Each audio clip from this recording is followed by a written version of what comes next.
No programa Justiça do Trabalho de hoje, nós vamos falar sobre as contratações temporárias, avulsas e o trabalho dos autônomos. O mercado de trabalho tem passado por algumas mudanças ao longo dos anos e as contratações dos trabalhadores também acabam adaptando-se às novas possibilidades de postos de trabalho. As últimas reformas também trouxeram várias alterações nos contratos de trabalho. E como ficam as contratações temporárias, avulsas e os autônomos? Vamos abordar esse tema no programa de hoje. Estão com a gente aqui no estúdio para falar mais sobre essas contratações o juiz do trabalho, Conrad Saraiva Mota, e o advogado trabalhista, Franco Almada. Sejam bem-vindos. Obrigado. Bom, agora a gente vai assistir uma reportagem sobre o tema. A ausência de vínculo empregatício não significa desocupação. Atualmente, outras modalidades de contratação e prestação de serviços são utilizadas pelas empresas, que para cada caso específico podem optar pelo trabalhador autônomo, temporário ou avulso. O Caio, por exemplo, é fisioterapeuta autônomo, trabalha aqui nessa clínica há cerca de 1 ano e a frequência semanal dele depende da demanda específica de cada paciente. Por isso, a clínica optou pela prestação de serviço ao invés da contratação do profissional. Desde que eu me formei, eu já fui com a ideia de que fisioterapia é autônomo e, de certa forma, iria me dar mais uma liberdade, né? Só que, ao mesmo tempo que dá liberdade, eu trabalho mais, porque eu só ganho pelo que eu trabalho, né? Com isso, ele consegue ter uma remuneração acima do que teria sendo um profissional contratado. Por outro lado, trabalha 6 dias por semana, mas mesmo assim, para o fisioterapeuta, a balança pesa para o lado positivo. A vantagem que eu vejo para mim ser prestador de serviço é que eu faço o meu horário. Teve um dia que eu não estou podendo ir trabalhar, eu tento alguém para me substituir, eu desmarco o consultório. As minhas férias, quem planeja sou eu no dia e na hora que eu quero. No entanto, Caio faz um alerta: não obter os benefícios garantidos pela carteira assinada requer disciplina financeira, especialmente em relação à aposentadoria.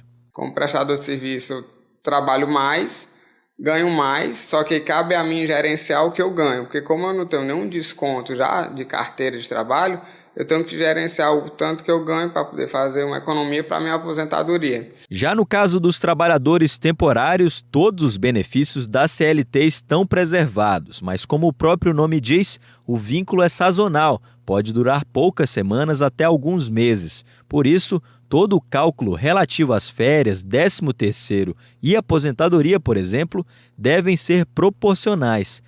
Essa empresa regularmente contrata trabalhadores temporários para cobrir o expediente dos empregados que estão de férias ou licenciados. A demanda do trabalho temporário ela se dá mediante a sazonalidade de determinadas situações. Por exemplo, o comércio ele tem uma sazonalidade de épocas de venda, de épocas de uma demanda maior, e aí é demandada essa contratação temporária para suprir essa necessidade prevista ou não prevista, né? O trabalhador temporário também ele é utilizado para cobertura de férias, né? Períodos de férias de profissionais que já laboram na determinada instituição, no próprio contratante, licenças, desse tipo de licença maternidade ou algo do tipo. Existem ainda os trabalhadores avulsos que prestam serviço a diversas empresas sem ter nenhum vínculo. A mediação entre empregadores e empregados, nesse caso, é feita por sindicatos próprios ou órgãos reguladores. A Lei 8630 determinou que todos os operadores portuários eles criassem um órgão, que é o órgão gestor de mão de obra. Então, esse órgão ele administra toda a mão de obra portuária, através dos trabalhadores portuários avulsos. Dr. Conrad, o que caracteriza o vínculo empregatício de um trabalhador a uma empresa? Bem, as características do vínculo de emprego, os requisitos para a configuração do vínculo de emprego são basicamente 5. 4, sem sombra de dúvidas, e um pouco duvidoso. Então, tem que ter um trabalhador pessoa natural, que trabalha de maneira pessoal, subordinada, não eventual e com onerosidade. E tem um outro requisito que não é 100% aceito pela doutrina, existem alguns que entendem presente, outros que não, que é a alteridade, que é quando você trabalha em função do outro. Cada um desses requisitos tem a sua substância, tem o seu conteúdo, né? Subordinação é a sujeição ao poder diretivo do empregador, onerosidade é o pagamento de salário, não eventualidade é quando ele trabalha de forma prolongada, com fixação jurídica, trabalhador pessoa natural, obviamente, uma pessoa física, né? E também é a questão da pessoalidade, quando as características pessoais do empregado são levadas em consideração para que aquele vínculo se configure. Isso aqui faz com que o vínculo de emprego exista. Então, para que exista o vínculo e aquele trabalhador receba a proteção da legislação seletista, ele precisa preencher esses requisitos. Existem várias formas de contratações, né, doutor Franco? Pode explicar um pouquinho para a gente quais são hoje os tipos de contratações desses trabalhadores? Pelo vínculo trabalhista, né, o empregado, e também existe o avulso, a contratação de avulso, a contratação de temporário e a terceirização. Sobre o vínculo avulso, contratação avulsa, é interessante abordar que houve uma distorção desse termo avulso. A população e até alguns profissionais, né, do direito, advogados, enfim, consideram avulso o que não tem carteira assinada. Então, quando se diz, olha, você trabalhou naquela empresa, teve carteira assinada? Não. Então, trabalhou avulso. E criou-se, digamos, essa distorção da expressão, quando avulso não significa isso.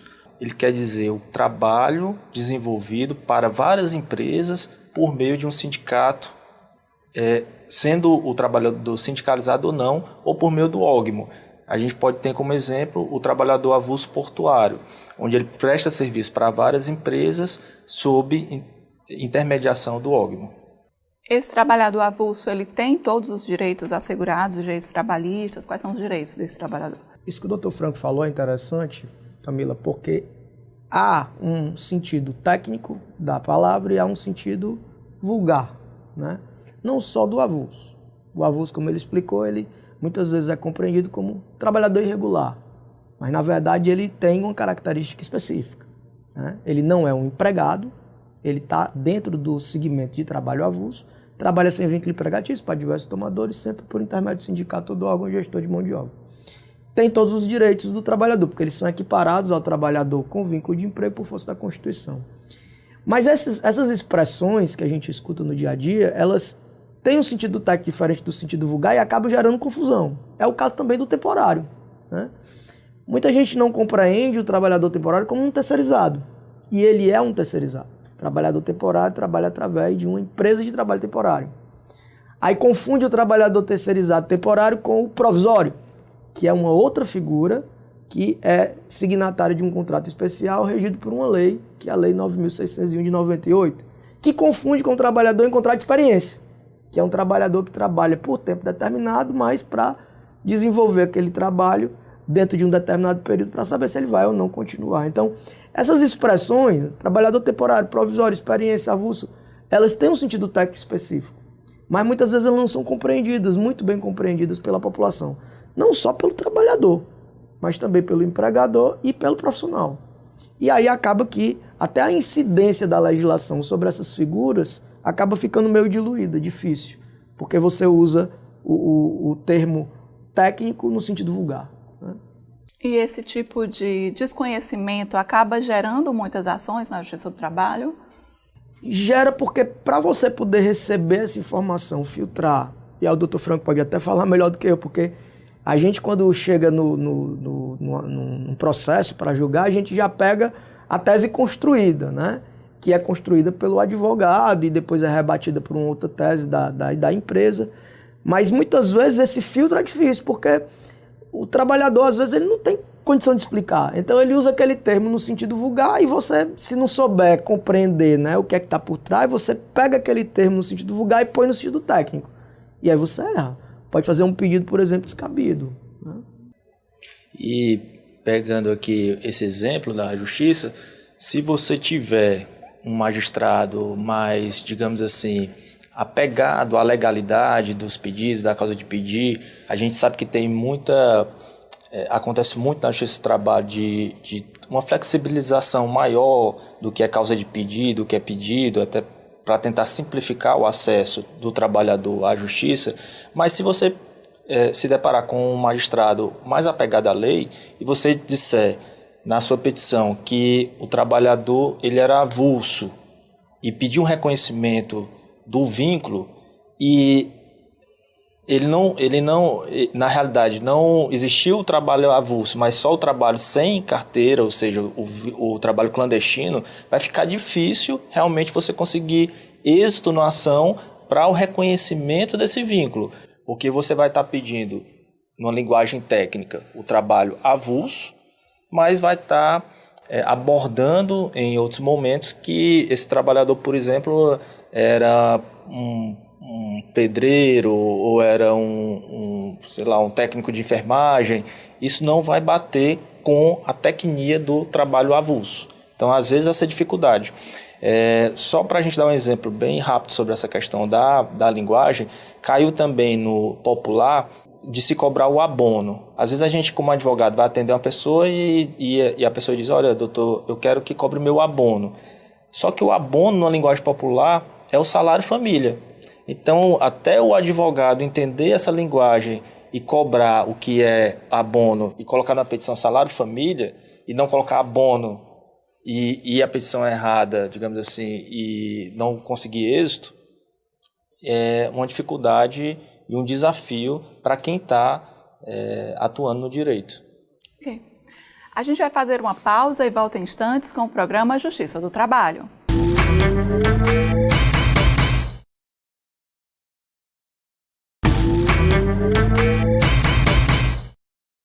Voltamos com o programa Justiça do Trabalho, hoje falando sobre os tipos de contratações. Bom, ainda falando sobre o trabalho avulso, existe algum tempo determinado desse contrato de trabalho? Não, na verdade não há. O trabalho avulso é bom que ele seja explicado, porque realmente às vezes é difícil a compreensão de como é que se dá a sistemática. Vou dar um exemplo para poder ilustrar, que é o exemplo mais emblemático, que inclusive é o ambiente mais comum desse tipo de trabalho, que é o ambiente portuário. Então chegou a embarcação, trazendo uma mercadoria, ela vai aportar num determinado porto. Se ele for um porto organizado, ele vai ter um OGMO, um órgão gestor de mão de obra. Se ele não for, ele vai ter apenas uma entidade sindical. Então essa embarcação aportou e lá ela vai contratar um operador portuário, que é quem vai fazer o descarregamento dessa mercadoria. O operador portuário é uma empresa que funciona lá no âmbito do porto. E ele, operador portuário, vai poder utilizar empregados próprios ou poder utilizar trabalhadores avulsos. Se ele optar pelo uso de avulsos, ele vai procurar o órgão gestor de mão de obra, que vai fazer a chamada desses trabalhadores avulsos dentro de uma escala organizada. Esses trabalhadores avulsos podem ou não aceitar aquela chamada, porque eles não são empregados. E aí eles vão fazer aquele serviço. Descarregamento, desova, estiva, fez o serviço. A embarcação paga o operador paga o órgão distribui para os avulsos. Funciona assim. Então o trabalho avulso, na verdade, ele é uma forma de trabalho sem vínculo de emprego, mas bem organizada. Porque existe essa centralização, ou no sindicato ou no órgão gestor, para poder fazer esse controle de chamada, de convocação, distribuição de jornada, pagamento e etc. E o operador e o órgão respondem solidariamente pelos direitos que o avulso tem. Como é uma categoria que já existe há muito tempo, por ocasião da institucionalização dos direitos dos empregados seletistas, eles conseguiram uma equiparação. E essa equiparação ficou na Constituição Federal. Então, o avulso tem o mesmo direito do empregado, apesar de não ser. A única diferença é que ele pode movimentar a conta vinculada do fundo de garantia dele com 90 dias de inatividade. E o empregado só com 3 anos. Demora mais a mexer, né? Mas eles têm basicamente os mesmos direitos. Importante pontuar também, ainda sobre o avulso e sobre o órgão, que o operador portuário ele vai pagar ao órgão, inclusive o proporcional de 13º, de FGTS, vai caber ao órgão administrar, fazer as retenções e repassar para o trabalhador o salário. Então, por isso que cabe também a responsabilidade do órgão em eventual pendência trabalhista. Agora, sobre o trabalhador autônomo, né? O que define o trabalhador autônomo? Quais são os direitos dele? O trabalho autônomo, ele tem basicamente 2 diferenças do vínculo empregatício. Porque a gente sempre toma o vínculo de emprego como sendo o ordinário, e aí vai movimentando ali alguns dos seus requisitos e eles se transformam em outro tipo de contrato de trabalho, lato sensu, né? Então são basicamente 2 requisitos que no trabalho autônomo eles são diferentes. É a subordinação. O autônomo ele não se sujeita ao poder de comando do tomador, ele tem mais liberdade para definir horário, para definir como e quando fazer, o local em que ele vai realizar. Evidentemente que ele segue diretriz, ele não pode fazer de qualquer jeito, mas ele tem uma sujeição muito mais diluída do que o empregado, que está ali sob o poder de comando direto do empregador. E o outro requisito que também no trabalho autônomo é bem diferido é a pessoalidade. Porque muitas vezes, se você contrata o trabalho autônomo, você está muito mais interessado no resultado do que no modo de fazer. E às vezes esse trabalhador autônomo se faz ajudar por um auxiliar, às vezes se substitui por um terceiro, e o tomador do trabalho autônomo ele não está muito preocupado com esse modo de fazer, ele quer mais o resultado. O trabalhador autônomo não é empregado, então ele é regido pela lei civil, né? Prestação de serviço, ele recebe o que foi contratado sob a égide do Código Civil. Tem direito, por exemplo, que tipo de garantias, né? Na verdade, ele tem que tipo de direito? Por exemplo, a Previdência Social. Ele tem esse direito? Tem, ele é um segurado obrigatório. Ele não é um segurado empregado, mas ele é um segurado obrigatório da Previdência. É o que a gente chama de segurado contribuinte individual. O contratante, ele tem as obrigações previdenciárias, tanto de recolher a previdência a parte dele, como também de fazer a retenção e recolhimento da parte do contribuinte. Uma parte, pelo menos, ele tem que fazer. Ele é segurado, né? Os direitos do trabalhador autônomo eles estão muito mais previstos no próprio contrato do que propriamente na lei, né? O trabalhador autônomo ele tem um tratamento muito mais vocacionado à lei civil, mas muitas vezes ele é hipossuficiente também, né? Tenho certeza que o Dr. Franco já pegou também muitos trabalhadores autônomos que não são verdadeiramente autônomos. Eles são formalmente autônomos, né, Franco? Exatamente. E aí você vai ver, porque o contrato de trabalho tem que ver os elementos fáticos, né? E sobre essa questão da Previdência, é importante sempre pontuar que é obrigação do autônomo fazer os recolhimentos, para que ele tenha acesso aos benefícios da Previdência. Então, o que a gente, infelizmente, vê muitas vezes é não existir esses recolhimentos e quando o autônomo precisa se afastar porque teve um acidente, ele acaba não tendo a qualidade de segurado identificada no INSS. Então, independentemente do contrato ser formalizado, se realmente for um contrato realmente autônomo, mesmo assim é preciso fazer os recolhimentos obrigatoriamente perante o INSS. Então, doutor Franco, e ele pode acumular funções, ser autônomo, empregado?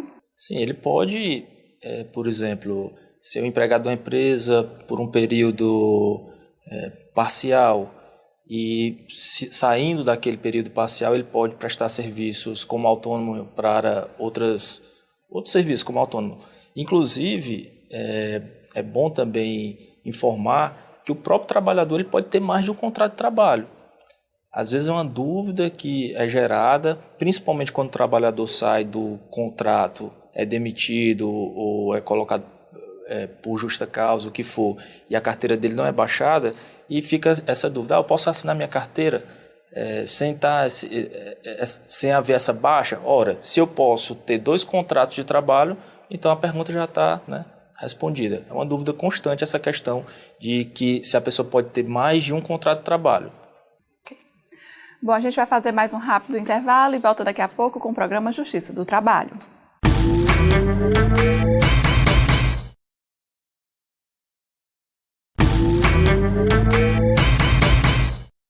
Estamos de volta com o programa Justiça do Trabalho, hoje falando sobre as formas de contratações temporárias, avulsas.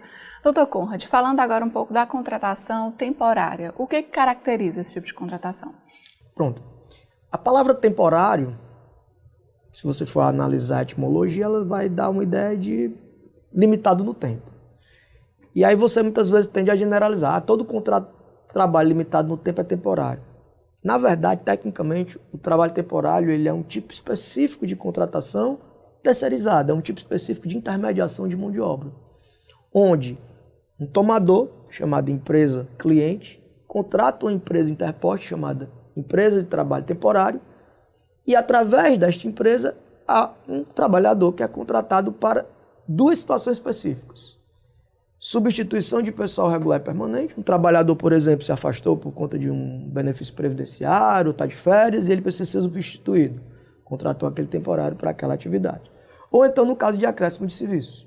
Houve um acréscimo de serviços e aí eu precisei contratar mais gente. Posso contratar empregados ou posso terceirizar. Nesse caso eu contrataria trabalhadores temporários para exercer aquela atividade em razão daquele acréscimo.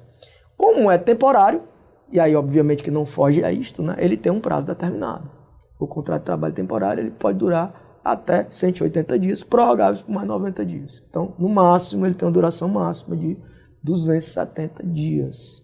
Então, além de você ter que atrelar o trabalho a essas duas situações, substituição de pessoal e acréscimo de serviço, ainda tem que limitar ele no tempo.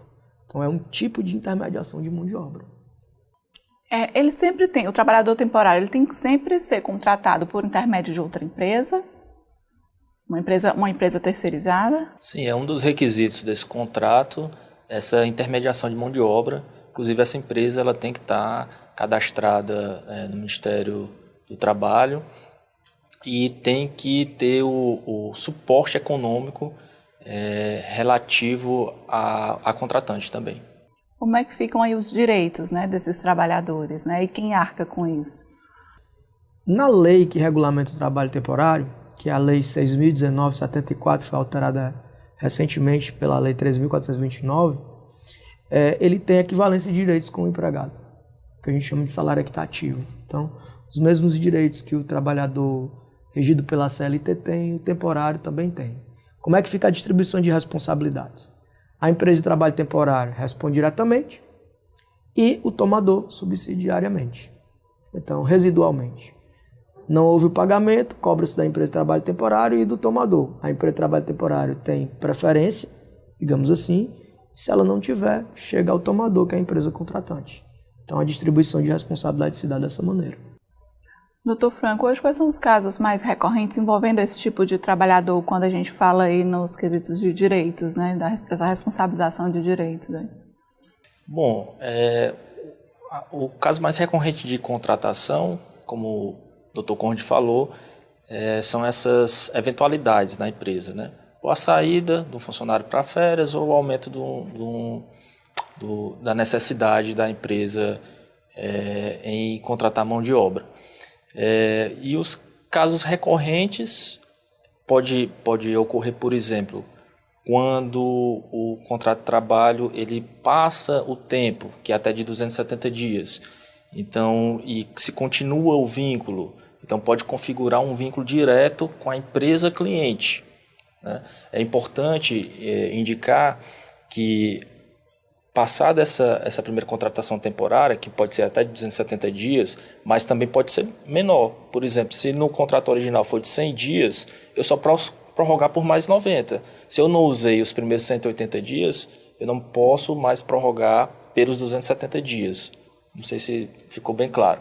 Mas e quando eu cumpro esse prazo, passada a prorrogação, o trabalhador também tem que ficar numa quarentena, que é de 3 meses, 90 dias, também sem poder ser contratado pela mesma empresa. Então, qualquer, digamos assim, qualquer irregularidade nesse sentido, ou de se passar do prazo, ou de não se respeitar esse tempo que não pode haver contratação, essa quarentena, como a gente chama, ela pode gerar demanda trabalhista. E no caso de um afastamento, o trabalhador temporário, né, está lá no seu emprego, exercendo aquela função, e no caso de algum afastamento por um acidente de trabalho, nessas situações, como é que procede, como é que ocorre? Ele pode contratar, a empresa pode substituir esse trabalhador, e como é que fica essa questão dos direitos dele? A empresa contratante, a empresa tomadora, quando ela opta por terceirizar, seja essa terceirização de trabalho temporário ou a terceirização que a gente fala de demandas específicas, ela quer justamente não ter esse problema. Então, se eventualmente um trabalhador temporário ou um terceirizado em geral se afastar, caberá à empresa interposta substituí-lo. Então, a empresa interposta é que vai cuidar de substituir. Eu contratei o temporário porque eu quero aquele serviço, eu quero aquele resultado. Se ele se afastou, se ele vai entrar de férias, algo vai acontecer, o problema não é meu. Estou pagando a empresa interposta justamente para não ter esse trabalho. Então, ela que vai cuidar de substituir. É como um porteiro num condomínio. Se eu contrato lá a empresa de terceirização para fornecer o meu porteiro e aquele porteiro, por alguma razão, se afasta, o condomínio não está preocupado com o que foi que aconteceu. Ele quer que vá um outro porteiro. A terceirização tem essa característica. Então, se afasta, tem os direitos previdenciários dele garantidos, mas a empresa tomadora não está muito preocupada com isso, né? Na verdade, vai recair sobre a empresa interposta todo esse procedimento de substituição, de pagamento, de afastamento, de garantia de observância desses direitos. Agora, uma coisa importante, Camila, e a gente vê isso muito acontecer no dia a dia. As empresas tomadoras contratam, às vezes, mal. E aí, quando contratam mal, sem garantias, sem observar se a empresa interposta tem patrimônio, tem lastro, muitas vezes ela acaba pagando 2 vezes. Porque ela paga a empresa de trabalho temporário, e aí depois o trabalhador não recebe, entra na justiça, cobra dos 2, a empresa de trabalho temporário não tem patrimônio, chega nela de novo. Então precisa haver uma preocupação também, né, de zelo, de diligência na contratação da empresa interposta. Quais são hoje as principais ações que chegam na Justiça do Trabalho relacionadas ao trabalhador temporário? Eu acho que, na verdade, a maioria é verba mesmo, normal, né, do dia a dia. Tem muitas vezes a gente se depara com aquelas empresas que não pagam as rescisões, acaba o contrato com a empresa tomadora e ele não paga ninguém. Também acidentes, né, tô franco. Acho que acidentes acontecem muito nesses ambientes de terceirização, né? A gente se depara muito com problemas de acidente e aí, às vezes, esses trabalhadores acabam tendo que recorrer à justiça. Hora extra também é um assunto muito comum, também, porque verdade. Como esses trabalhadores, no exemplo do porteiro, ele vai estar um dia aqui, era para ele cumprir a jornada de 12 por 36, por exemplo. Então ele vai cumprir a jornada de 12 horas. E às vezes acontece dele fazer o extra, como se diz. Ele não tem as 36 horas de descanso e já vai cumprir outra jornada de 12 horas em outro condomínio. E aí depois vem essa demanda também sobre a jornada de hora extra. E mais uma vez, reforçar realmente que as empresas que contratam as tomadoras, elas têm que ficar atentas a tudo isso. Ok. Nosso tempo acabou. Obrigada pela participação dos senhores aqui no programa de hoje. Obrigado, fica à disposição. Obrigado. É sempre um prazer falar aqui sobre direitos do trabalho. Bom, o programa Justiça do Trabalho fica por aqui. Mais informações sobre o TRT Ceará no site www.trt7.jus.br e no site você também pode acompanhar esse e outros programas. Para participar com dicas e sugestões, é só enviar para o e-mail justiçadotrabalho@trt7.jus.br ou ligar para 85 3388 9426. Até mais!